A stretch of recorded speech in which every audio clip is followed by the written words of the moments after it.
tous les matins, dès que je me réveille, je me recentre sur moi, je fais quelques respirations et je check. J'adore faire un checklist, savoir si mes mains sont correctes, machin, etc. Et ensuite, je me lève et première chose que je fais le matin, c'est je vais me brosser les dents. Et seulement ma journée peut démarrer. Pour ma charge mentale et des phrases que je me dis aussi quand je me brosse les dents ou quand je suis en train de me préparer, je suis fière de moi, ma journée va être super belle et tu mérites d'être à la place là où tu es. Bienvenue dans le podcast Flow and Cash Flow. Aujourd'hui, on accueille Sophie. Bonjour Sophie. Bonjour, bonjour à tous. Alors aujourd'hui, je vais te poser déjà la toute première question. Qu'est-ce que tu as accompli dernièrement, que ce soit côté pro ou côté perso, et qui t'a donné beaucoup de fierté? Eh ben, il n'y a pas si longtemps que ça, c'est il y a 15 jours. J'ai fait mon premier jeûne de 7 jours où j'ai pu faire 4 jours hydriques, donc c'est que de l'eau et des tisanes, et 2 jours secs, on appelle ça, où je n'ai rien mangé, rien bu pendant 2 jours. J'étais super fière de moi. Et depuis, je suis encore super fière de moi parce que mon corps, j'ai l'impression qu'il me dit merci tous les jours. J'ai plus de douleur, j'ai plus d'inflammation et j'ai l'impression d'avoir retrouvé de la souplesse dans mon corps. Et pour autant, c'est mon métier. Canon, et tu l'as fait encadrer, j'imagine, ou est-ce que tu Oui, l'as ah fait oui, toute seule obligé. avec une méthode? Non, non, non, non, non, non. Si tu veux, toutes les réactions du corps, etc. Même si c'était pas mon premier jeûne hydrique, à chaque fois je faisais juste 48 heures. J'ai toujours fait un jeûne encadré parce que les crises d'acidose, j'en ai fait des violentes et on va dire, j'en ai peur parce que c'est vraiment surprenant et il vaut mieux le faire encadrer. Moi, je joue pas avec le corps, pas du tout. Crise d'acidose, pour préciser si on connaît pas trop, Oui. c'est quoi? En fin de compte, bah, c'est ton corps qui élimine l'acide qu'il a à l'intérieur et tu as des maux de tête violents, tu peux vomir pour te purger, ton corps il peut se rédifier, enfin c'est vraiment, c'est comme si, alors oui, pendant l'acidose il va se nettoyer, mais en fin de compte si tu veux, c'est comme si tous les déchets sortaient d'un coup en 24 heures, 48 heures. Donc t'es quelque part, t'es paralysé, enfin moi, une fois, ça m'est arrivé. La première crise que j'ai faite, j'ai dit, mais mon Dieu, comment je vais m'en sortir? Et le fait d'être encadré, on est rassuré, on sait que ça va passer, il nous aide à avancer malgré la douleur, etc. Après, le mieux, c'est sûr, c'est de se mettre au lit, de dormir. Mais il y a quand même cette peur, moi, ça m'a effrayé la fois où j'ai fait la purge et la crise d'acidose. Et donc, du coup, là, c'était pour moi une nouvelle expérience de tenter 7 jours. Et ça a été waouh. Le premier verre d'eau, quand tu reprends, c'est même pas l'impression, tu sens les cellules se gonfler dans ton corps. C'est magique. Enfin, moi, je le recommande à tout le monde d'essayer une fois dans sa vie, mais de le faire encadrer. Et là où j'étais, c'est vraiment le tip top. Ah bah super, merci. Je pense qu'on en reparlera dans le deuxième épisode un peu plus longuement. Il y a pas, il y a avec plaisir. Alors, qu'est-ce que tu mets au quotidien en dehors de ces parenthèses pour justement prendre soin de ta charge mentale? Alors, au quotidien, déjà, tous les matins, dès que je me réveille, je me recentre sur moi, je fais quelques respirations et je check. J'adore faire un checklist, savoir si mes mains sont correctes, machin, etc. Et ensuite, je me lève et première chose que je fais le matin, c'est je vais me brosser les dents. Et seulement ma journée peut démarrer. Voilà. Pour ma charge mentale et des phrases que je me dis aussi ou quand je me brosse les dents ou quand je suis en train de me préparer. Je suis fière de moi, ma journée va être super belle et tu mérites d'être à la place là où tu es. Ah, c'est vrai, ça paraît hyper logique et c'est vrai qu'on l'entend souvent, mais on oublie je trouve enfin en tout cas moi j'oublie de l'appliquer. C'est un peu comme si tu mettais une intention de bienveillance directe dans ta Oui, journée, quoi. oui. Si tu veux, dans mon métier, la première des choses que je fais, ne serait-ce que pour redresser quelqu'un au niveau de la posture ou quoi que ce soit, je lui dis, tu peux me montrer comment tu es fier de toi? Et là, des fois, il y a des masques, carrément. J'ai des gens qui se mettent à pleurer et tout. Je dis, mais être fier de soi, c'est juste un état. C'est être soi. Et c'est le premier pas vers justement la santé mentale, la santé physique. Pour moi, je mets d'abord la santé mentale en priorité, puis la santé physique. De par mon histoire, c'est mon mental qui m'a tenu, mais jusqu'au jour où mon mental, il a dit stop, et le physique, il a plus marché. Il a plus marché du tout. Donc c'est tout un process qui fait que il y a un équilibre des deux, mais c'est ton positivisme qui va faire que ta journée va se bien se passer. Après, euh, tu n'es pas conscient des événements qui vont t'arriver. Euh, Ça peut se dérouler mal, mais toi, tu sais que tu es déjà dans un état de positif. Dans ton parcours, est-ce qu'il y a eu une rencontre ou un événement justement qui aurait pu être game changer, vraiment, qui t'a fait faire une déviation, un virage ou une prise de conscience? Alors, si tu veux, mon changer, je l'ai fait il y a 5 ans, quand on a fait le point sur... j'ai deux maladies auto-immunes, qui sont la spondylarthrite ankylosante et le syndrome du côlon irritable. Et quand on a fait le point de cette maladie, j'ai compensé la douleur pendant 3 ans. Je voulais pas entendre parler d'opération, rien du tout. Et là, je me suis rendu compte de la gravité dans laquelle je m'étais mise toute seule à force de compenser la douleur, où je me suis inversé les vertèbres lombaires. Donc, mon game changer, ça a été ma rencontre avec le chirurgien quand il m'a dit je ne sais pas comment vous tenez debout. Alors, même si je marchais plus très bien, vous devriez être dans un fauteuil. Et là, j'ai pris vraiment conscience de la gravité. Il me dit, je ne sais pas par quelle bouche je dois commencer. J'ai dit, ok, d'accord, mais on fait quoi? Parce que moi, je venais juste pour une infiltration et puis je remarche et puis c'est bon. Il me dit, mais madame, mais vous ne vous rendez même pas compte de ce que vous avez. Donc, j'ai dû faire des examens complémentaires et 1 mois après, il m'opérait, pas en urgence, mais à partir du moment où on a pris la décision d'opérer en une seule fois, il y avait 4 opérations. euh, Là, ça a été très dur d'attendre l'opération parce que tout avait lâché. Et du coup, mon opération, c'est mon game changer. Et derrière, je me transforme pour ne plus répéter les schémas que j'ai eus par le passé et pour ne plus dévier mon corps, pour ne plus le dégénérer.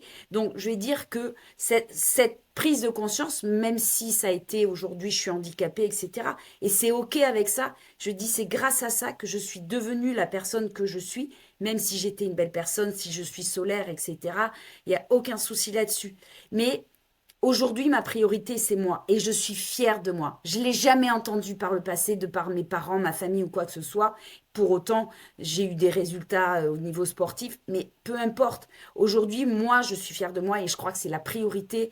Si j'avais un message, un seul message à dire à tout le monde, c'est vous êtes votre priorité et soyez fiers de qui vous êtes, même si vous êtes cabossé. Parce que cabossé, Ouais, c'est ça veut dire super. qu'on est vivant. Et c'est ça le plus complexe à comprendre, c'est même qu'à bosser, on est vivant, on a le droit d'exister, on a le droit de prendre une place. Et cette place, on la mérite parce que on peut être inspirant pour n'importe qui. On est toujours l'inspiration de quelqu'un. Ah, c'est super. Bah, en tout cas, bravo pour ton parcours de résilience parce que ce que j'entends, c'est vraiment que tu as eu, bah, du coup, game changer, ça veut dire gros moment de chaos quand même pour bah, tout déconstruire et accepter. Et ce que j'entends aussi, c'est vraiment que tu as réussi à alchimiser et justement à faire avec. C'est-à-dire que, comment Mm. dire, je trouve qu'on peut souvent, c'est facile de faire du développement personnel, du développement spirituel et d'être en paix quand tout va bien, qu'on vit à la campagne et qu'il y a zéro interaction et zéro challenge.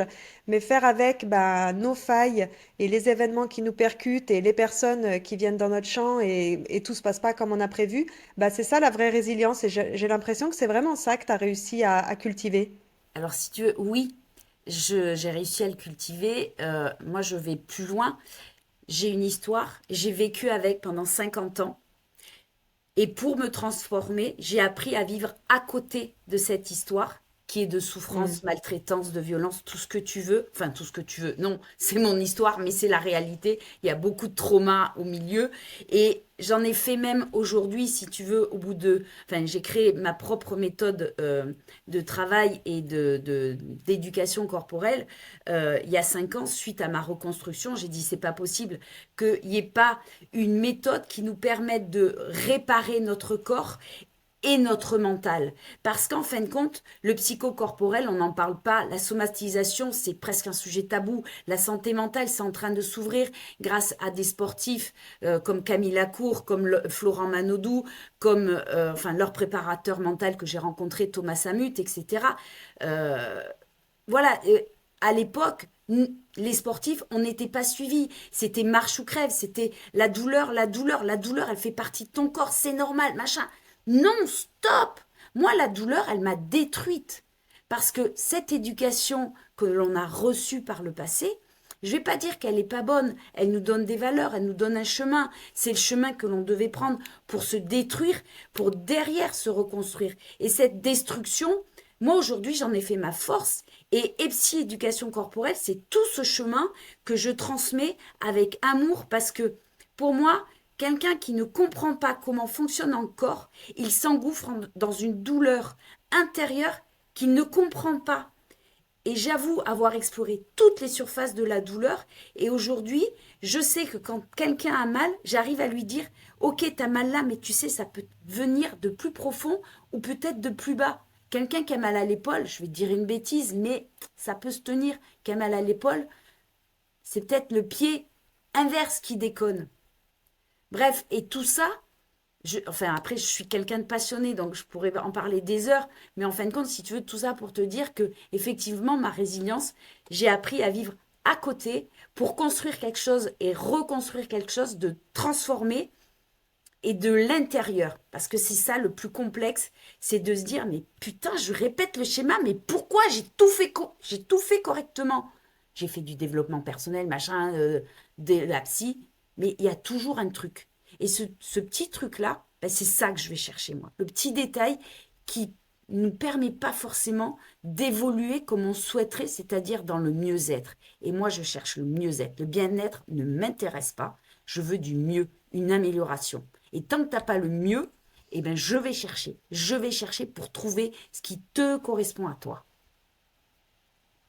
Pardon. Ah bah super, c'est passionnant. Merci, merci pour tous ces détails. C'est très, très riche. Et du coup, à partir du moment, si on rembobine et on avance un petit peu rapide, à partir du moment où tu as choisi de te reconvertir et où vraiment tu as construit ta méthode et ta structure, quelles actions tu as pu poser pour justement commencer à faire un pas après l'autre dans ta vie d'entrepreneur?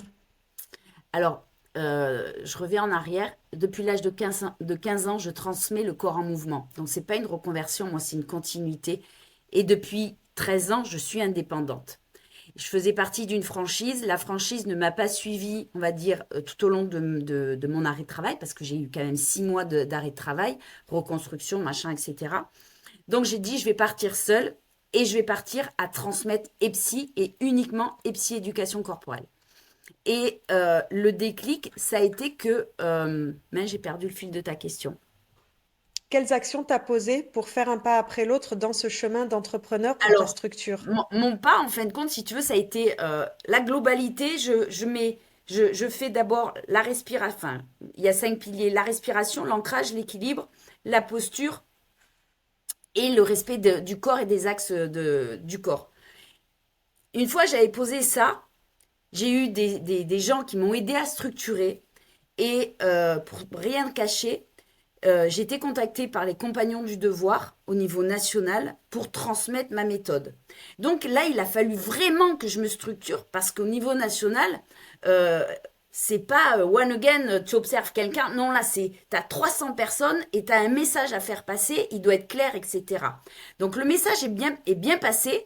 La seule chose, ils m'ont dit, Sophie, t'es perchée. Donc j'assume d'être perchée et je me rends compte que quand je fais des conférences, il faut que je sois encore plus factuel et concret. Et les compagnons du devoir, même si j'ai bossé avec les couvreurs, avec les chaudronniers, j'ai formé des formateurs, etc., j'en suis très fière. Et pour autant, j'étais perchée, mais ça m'a permis de structurer et d'aller à l'essentiel et essayer de vulgariser au mieux. J'y suis pas arrivée complètement parce que je suis encore en train de me structurer et d'essayer de vulgariser, d'essayer de parler à un enfant de 5 ans. On me met au défi régulièrement, mais je m'aperçois que délivrer un message sur la toile, c'est compliqué. Et ma mission, dans pas longtemps, c'est de justement, aujourd'hui on n'apprend plus à l'école, on apprend sur la toile. Donc je vais délivrer ma formation pour la mettre sur la toile pour que, eh ben, elle soit apprise par le maximum de gens. Parce que j'ai un objectif, c'est qu'un jour l'éducation corporelle soit à l'éducation nationale au programme de l'EPS. Parce que pour moi, un enfant, avant de courir vite, il faut qu'il sache marcher naturellement. Et les pas que j'ai faits pour moi avancer, j'ai repris pas à pas la respiration, toutes les bases pour apprendre à marcher. Je ne marchais plus, je marchais courbé. J'ai réappris à marcher un pas après l'autre. Pendant le Covid, c'était le Covid, donc c'était génial. Et derrière, j'ai recouru doucement, progressivement, etc. Et aujourd'hui, 5 ans après, on est encore à reprogrammer des choses parce que mon corps avait vraiment dit non. La force, on est en train de reprogrammer la force, la coordination, etc. Parce que du côté gauche, ça a été coupé pendant l'opération, c'est comme ça. Mais tout ça se reprogramme et j'en suis la preuve que la neuroplasticité, ça s'appelle, ça fonctionne. C'est compliqué, c'est dur, c'est de la répétition tous les jours, mais ça fonctionne. Il faut savoir que les cellules musculaires sont celles qui peuvent se renouveler jusqu'à notre dernier jour de vie. Ok, super. Bah, un gros projet alors avec cette formation en Ouais. ligne. J'ai une dernière question pour cette première Oui. partie de podcast. C'était au sujet justement de l'acquisition de tes clients. Quelle est ta stratégie, toi, pour magnétiser à toi de nouveaux clients? Par quels canaux tu passes? Est-ce que c'est physique, Internet? Qu'est-ce que tu mets en place pour ça? Alors aujourd'hui, bah, je suis sur les réseaux, hein, comme beaucoup, mais on va dire que via mon site internet ou les réseaux sociaux, j'ai pas d'acquisition client. Mes acquisitions clients, c'est le bouche à oreille depuis 13 ans. Voilà. Encore il y a 2 jours, quelqu'un que j'ai pas vu depuis 10 ans a parlé de moi. Parce que sur les réseaux, elle me voit, elle me connaît, elle sait comment je travaille. Elle lui dit, la personne qui peut t'aider, c'est Sophie. Voilà. Je répare les corps cassés pour être, pour vulgariser le truc. Cassé de l'intérieur, de l'extérieur. Ok, donc toi, tu fortifies ton réseau et j'imagine tu vas à des événements, Oui, tu t'es mis peut-être dans des forums oui, au début pour pouvoir diffuser ton non, expertise. alors je m'y remets cette année parce que j'ai décidé de développer de plus en plus ces psy-éducation corporelle et je le dis en rigolant, mais c'est pas vraiment rigolo. Je veux créer un empire psy pour vraiment diffuser l'information et que les gens prennent conscience du message de la douleur. Et la douleur, c'est un stop, c'est une limite point. Et la sédentarité, pourquoi elle est aussi importante? C'est parce qu'à l'école, on nous dit cours vite et on ne sait pas respirer, on ne sait pas marcher. Donc, comment veux-tu courir ne sachant pas marcher? Bref, c'est des choses comme ça, c'est modifier des idées reçues pour dire, vous pouvez tous faire un pas est essentiel pour démarrer. Se tenir debout, c'est déjà la plus belle des choses. Enfin, moi qui tenais plus debout, qui était courbée en permanence, aujourd'hui j'ai peut-être l'aide d'une tour Eiffel dans mon dos, mais je tiens debout et je suis fière d'être debout. Je ne suis pas dans un fauteuil. On m'avait dit à 45 ans, vous serez dans un fauteuil avec votre histoire. Ben non, j'y suis pas, je suis vivante, je suis debout et je veux que tout le monde puisse être debout et vivre. Moi, par exemple, j'ai eu des handicapés en cours. Les handicapés, je ne vais pas les considérer comme des handicapés. Ce sont des êtres humains avant tout. Et même, j'ai eu des trisomiques, des autistes, machin. Pour moi, c'est des personnes. Et je les considère comme tout le monde. Et c'est ça qui est merveilleux parce que dès que tu leur parles de manière naturelle et authentique, ils ont les yeux qui brillent, mais comme des gamins. Et moi, j'adore voir les yeux pétillants des élèves à se dire, ah, en fin de compte, je vais être capable de faire ce qu'elle me demande. Parce qu'en fin de compte, c'est des petits pas. Comme on dit à La Réunion, j'ai toute ma famille à La Réunion, on dit petit pas, on y va arriver. Et petit pas, tu y arrives. de vouloir monter les escaliers à 2 pas, à quoi ça sert? Si tu peux même pas monter ton pied, ton genou pour passer la première marche. Ah bah super, ça donne vraiment une bonne vision de ta pratique et de ce que je perçois, c'est vraiment le regard que tu poses en fait sur les individus qui est la première étape. Ouais. J'ai appris à écouter, à observer et surtout à avoir une écoute active. Je suis quelqu'un qui n'est surtout pas dans le jugement. On m'a jugé toute ma vie. Je suis nulle, je suis bonne à rien. Et ça, si tu veux, c'est quelque chose que, tu vois, j'ai même les émotions qui arrivent, pardon. C'est quelque chose que je ne tolère pas. Le jugement, la critique, non, on ne critique pas, on observe. Tu ne connais pas l'histoire de la personne qui est en face de toi. Et ça, pour moi, c'est hyper important. Il y a toujours cette petite voix. Sophie, tu ne connais pas la personne qui est devant toi. Donc, tu n'as qu'une chose à faire, l'écouter, la rassurer et la prendre, entre guillemets, dans tes bras. Et prendre quelqu'un dans ses bras, c'est l'accompagner vers du mieux. Parce que toutes les personnes sont bien dans leur déséquilibre. Moi, je recherche un équilibre pour que les gens aillent mieux.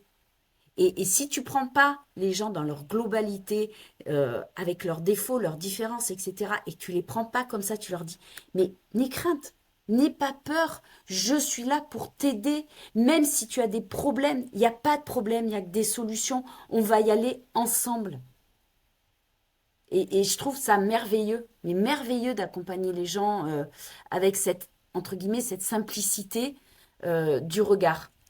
Comme si c'était deux enfants qui s'observaient et de dire, allez, viens, on va jouer tous les deux et on va essayer de courir tous les deux, d'apprendre à courir tous les deux. Voilà, c'est juste ça, moi, qui m'intéresse. Et sans douleur. Parce que ça, c'est la vie, sans douleur. Eh ben super, merci Sophie pour cette vision très très claire de ton parcours. Si on veut te suivre, où est-ce que on te retrouve? Je le mettrai dans la description de l'épisode. Sur Facebook, sur Instagram et sur LinkedIn, vous tapez EPSI éducation corporelle ou Sophie Surjus, ça passe. Sinon, j'ai un site internet pardon, epsi.fr.